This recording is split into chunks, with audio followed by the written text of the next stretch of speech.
Braving tear gas and water cannons, hundreds of Nigerians were back at the Lekki toll gate in Lagos to pay tribute to those who lost their lives during the 2020 Sars protests.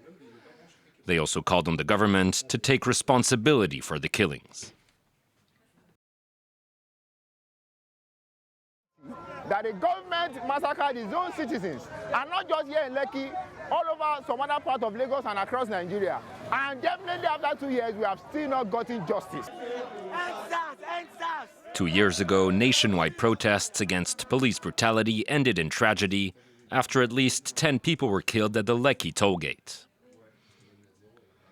Protesters accused security forces of opening fire on a peaceful sit-in, a claim backed by Amnesty International, as well as an investigative panel set up by the city of Lagos last year.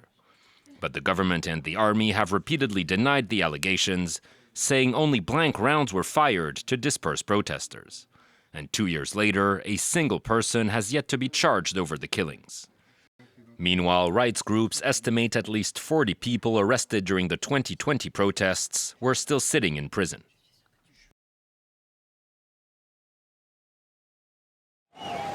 Regular citizens were picked up, tied to Sars, and are still in jail. The government needs to wake up to the responsibilities.